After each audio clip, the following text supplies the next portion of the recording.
먼저 아마겟돈 전쟁의 시작은 성경 에스겔 38장 1절부터 2절에 기록되어 있는 마곡 땅에 있는 곧 로스와 메섹과 두발 왕으로 예언되어 있는 러시아가 자신의 연합국들을 이끌고 회복된 하나님의 백성 이스라엘을 치러 내려가는 전쟁으로 시작이 됩니다. 성경 에스겔서는 지금으로부터 2600년 전 이스라엘의 선지자였던 에스겔에게 하나님께서 기록하게 하신 말씀입니다. 에스겔 선지자가 에스겔서를 기록한 2600년 전 당시에는 러시아라는 통합된 나라는 존재하지 않았기 때문에 그 지역 이름으로 기록한 것입니다. 성경에 기록된 마곡 땅에 있는 곡은 모든 학자들이 일치하게 말하기를 지금의 코카서스 산맥 이북 지역에 거주하고 살았던 사람들을 지칭하는데 지금의 러시아 사람들의 조상입니다. 로스, 메섹, 투발이라는 지명은 그 당시에는 그 지역의 이름이었지만 지금 우리 시대에는 정확히 러시아를 가리키는 명칭들이 되었습니다. 로스는 지금의 러시아란 명칭의 어원이 되었고 1945년 8.15 광복 당시 우리나라에 진주한 러시아 군인들을 노스케라고 했습니다. 또한 메섹은 히브리어 음인데 그것을 헬라어 음으로 발음하면 메세크, 즉 지금의 러시아의 수도인 모스크바를 지칭합니다. 투발은 러시아의 영토인 시베리아를 관장하는 도시인 토볼스크의 히브리식 발음입니다. 그러므로 모스크바와 토볼스크를 장악한 러시아라는 나라가 마지막 3차 세계대전을 촉발시키는 주역임을 성경은 이미 2600년 전에 예언하고 있습니다. 에스겔서 38장 4절에는 하나님께서 러시아를 갈고리로 꿰어 이스라엘 땅으로 쳐들어오게 하실 것을 예언하고 계십니다. 그런데 놀랍게도 그때 러시아의 상태는 완전한 갑옷을 입고 큰 방패와 작은 방패를 가지며 칼을 잡은 큰 무리로 표현되어 있습니다. 이것은 곧 3차 세계대전의 시작인 러시아가 이스라엘을 쳐들어갈 때에는 러시아의 무장 상태가 아주 강할 것을 예언하고 있습니다.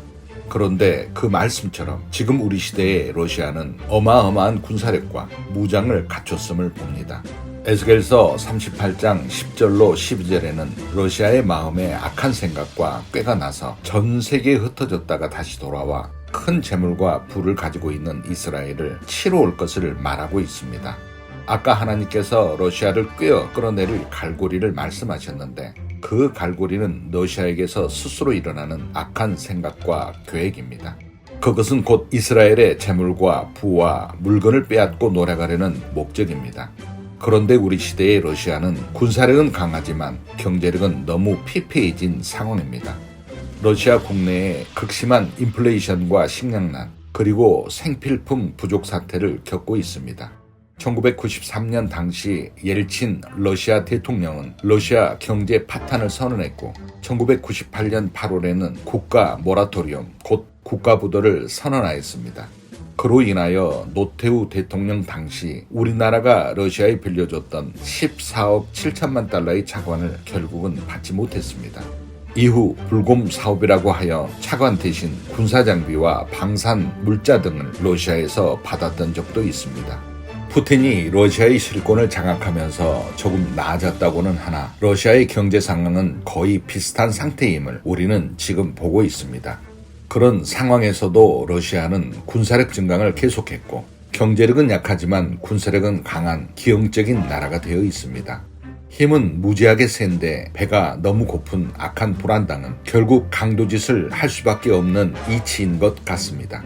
또한 에스겔서에 예언된 것처럼 전 세계에 흩어졌다가 다시 그 땅으로 돌아와 우리 시대에 독립하고 회복된 이스라엘이 많은 부와 세계적인 재물을 가지고 있는 상태임을 볼 때 2600년 전에 에스겔을 통하여 기록한 성경 말씀이 얼마나 놀랍게 성취되었는지를 볼 수 있습니다. 현재의 정세와 상황들을 보면 러시아가 이스라엘을 쳐들어갈 수밖에 없는 세 가지 이유가 상존합니다. 첫째는 성경 이사야서 60장 5절에 예언되었듯이 이스라엘 민족이 그 땅으로 돌아와 회복될 때 바다의 풍부와 열방의 재물이 이스라엘에게 돌아간다고 기록되어 있는데 그것들을 빼앗기 위한 것일 겁니다. 성경에 기록된 바다의 풍부는 이스라엘 남부에 위치한 소금호수인 사해와 최근에 밝혀진 이스라엘 앞바다의 해제 지층에 매장된 어마어마한 천연가스전과 유전을 가리킵니다. 먼저 사해는 이스라엘이 독립하기 전까지 말 그대로 죽을 사자를 뜻하는 사해로 염도가 34.2%로 너무 높아 물고기 한 마리도 살지 못하는 쓸모없는 죽음의 호수였습니다.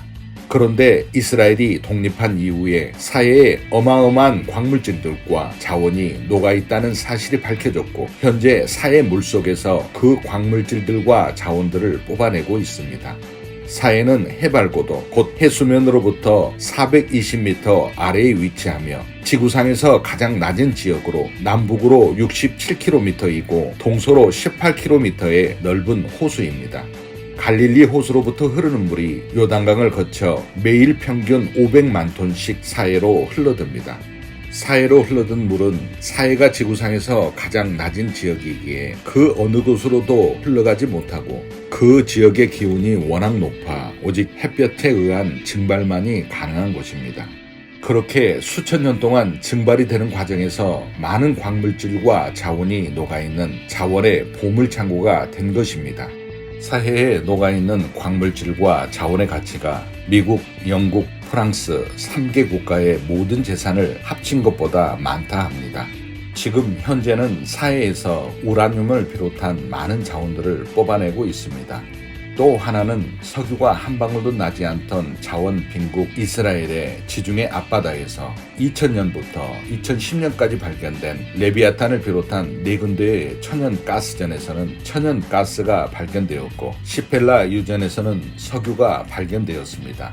이미 시추를 시작했고 이스라엘 국내에서 사용하고 남아 2020년부터는 이집트에 천연가스를 수출하고 있습니다. 레비아탄 천연가스전은 5,350억 제곱미터의 가스전이며 시펠라 유전은 2,500억 배럴로 세계 1위인 사우디아라비아의 원유 매장량에 육박하는 양입니다. 그리고 유태인이 가지고 있는 열방의 재물입니다. 1800년 초부터 유럽의 경제를 장악한 노스차일드가와 미국 재산의 50% 이상을 소유한 록펠러가와 마이크로소프트사의 빌 게이츠, 워렌 버핏, 조지 소로스 등등 많은 부자들과 애플, 인텔, 오라클, 델, 구글, 페이스북, 스타벅스 등의 세계적인 다국적 기업의 상당수가 유태인들 것입니다. 또한 엑슨모빌, 텍사코, 걸프오일, 노얄 더치셀, 스탠다드 오일, 브리티시 페트롤리엄 등 전 세계 석유를 수입하고 수출하는 6개 다국적 기업들과 카길, 누이 드레피스, 붕괴 등 곡물을 수출하고 수입하는 3개 다국적 기업들이 모두 유태인 것입니다. 미국 달러화를 찍어서 미국 연방정부의 국채를 발행하게 하여 이자를 받고 빌려주는 미국 연방준비은행이 유태인 자본의 민간은행 연합체입니다. 그 외에 체이스 맨하탄은행, JP 모건은행, 골드만 삭스은행, 시티은행, AIG은행, 뱅크 오브 아메리카은행 등과 메릴린치, 리먼 브로더스, 모건 스탠리, CSFB 등의 투자은행들도 모두 유태인 자본입니다. 미국의 3대 TV 방송사인 MBC, CBS, ABC와 뉴스 방송인 CNN, 그리고 대형 신문사인 뉴욕타임즈, 뉴스위크지, 월스트리트 저널, 타임지, 이브닝 포스트지 등도 유태인 소유입니다. 세계 4대 통신사인 AP, UPI, AFP, 로이터가 모두 유태인 자본입니다. 워너브로더스, 파라마운트, 20세기 폭스, 유니버설, 월트 디즈니, 드림웍스 등 대형 영화사 대부분이 유태인 자본입니다. 전 세계 금시장과 다이아몬드를 비롯한 귀금속 시장의 대부분을 유태인이 장악하고 있는 등 유태인이 소유한 재물과 부는 우리 시대의 상상을 초월합니다. 더군다나 성경 에스겔 39장 28절에서 하나님께서는 7년 환란 기간 동안 유태인들을 한 사람도 이방에 남기지 아니하고 고토 이스라엘 땅으로 모두 돌아오게 하신다고 약속하셨습니다. 이는 7년 환란 기간 동안에 유태인들에게 민족적으로 복음과 은혜가 돌아가는 시기이기에 유태인들 모두는 이스라엘 땅으로 돌아가 있어야 하는 것입니다. 그러므로 러시아가 이스라엘을 쳐들어가는 시기가 되면 문자 그대로 유태인들이 소유한 열방의 재물은 모두 이스라엘 땅에 모여 있을 겁니다. 경제적으로 힘들고 궁지에 몰린 러시아는 가장 큰 이유로 이스라엘에게서 이것들을 빼앗기 위하여 쳐들어갈 것입니다. 두 번째는 이스라엘 땅의 지정학적 위치인데요. 이스라엘 땅은 유럽과 아시아와 아프리카 3개 대륙을 연결하는 관문의 위치에 있습니다. 그러기에 아스리아, 바벨론, 페르시아, 그리스, 로마 등의 고대 세계 제국들은 반드시 이스라엘 땅을 침공해서 빼앗고 세계로 팽창하게 되는 예들이 많았습니다. 북쪽에 치우쳐 있어서 항상 남하 정책을 펴는 러시아에게 이스라엘 땅은 그들의 남하 팽창 정책에 부합하는 땅이며 3개 대륙으로 힘을 뻗을 수 있는 중요한 요지인 것입니다. 세 번째는 가장 약한 이유이기는 하나 이스라엘 땅을 차지함으로써 중동 석유 자원에 대한 선점과 접근성이 되지 않을까 싶습니다.